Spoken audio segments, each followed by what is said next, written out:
যুগের পর যুগ, বছরের পর বছর, বিগত ৫৩ বছরে বারবার নদী ভেঙে তাদের সর্বনাশ হয়েছে।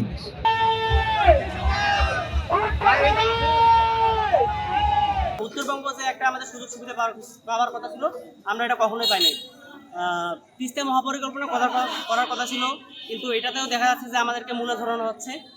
আমাদেরকে দীর্ঘমেয়াদী একটা স্বপ্ন দেখানো হচ্ছে যে তিস্তা ব্যারেজ থেকে আমাদের জেলাগুলোর একটা সুযোগ সুবিধা পাওয়ার কথা ছিল। আমরা দেখা যাচ্ছে যে আমরা বন্যার সময় পানি পাচ্ছি, কিন্তু আমাদের যেই সময় পানি দরকার সেই সময় আমরা পানি পাচ্ছি না।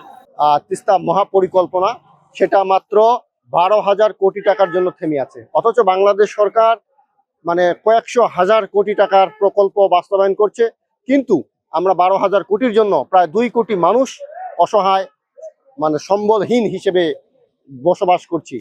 এই আন্দোলনের মূল উদ্দেশ্য হলো তিস্তাকে কেন্দ্র করে এবং উত্তরবঙ্গের যে বৈষম্য, সেই বৈষম্যকে কেন্দ্র করে আমরা বারবার উত্তরবঙ্গের মানুষ একটি বৈষম্যের শিকার হই। আমরা পূর্ণাঙ্গ বাজেট উত্তরবঙ্গের মানুষ পেয়ে থাকি না। উত্তরবঙ্গে আমাদের সেভাবে সুষম বন্টন হয় না বাজেটের। আরেকটা বিষয়, তিস্তা আমাদের কাছে যেখানে আশীর্বাদ হবার কথা ছিল, সেখানে এই তিস্তা হয়ে উঠেছে আমাদের জন্য কান্না। চট্টগ্রাম বিশ্ববিদ্যালয়ে আমরা রংপুর বিভাগের ৮টি জেলা সংঘবদ্ধ হয়ে আমাদের তিস্তাকে বাঁচানোর দায়ে, আমাদের অস্তিত্বকে বাঁচানোর দায়ে আমরা একত্রিত হয়েছি এবং আমরা তিস্তা মহাপরিকল্পনাকে যত দ্রুত সম্ভব বাস্তবায়নের দাবি জানাচ্ছি।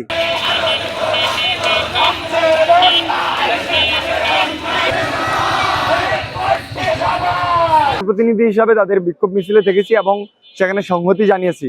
তিস্তা তো শুধুমাত্র কোনো একটি অঞ্চলের সমস্যা নয়, সেটি পুরো দেশের একটি সমস্যা। বাংলাদেশ রাষ্ট্র সৃষ্টির পর থেকে তিস্তার ন্যায্য পানির হিস্সা নিয়ে আমরা ভারত সরকারের সাথে আমরা আলোচনা করে আসছি, কিন্তু পশ্চিমবঙ্গ সরকারের অসহযোগিতা এবং ভারতের কেন্দ্রীয় সরকারের যে অসহযোগিতার কারণে আমরা আমাদের ন্যায্য পানির হিস্সা পাইনি।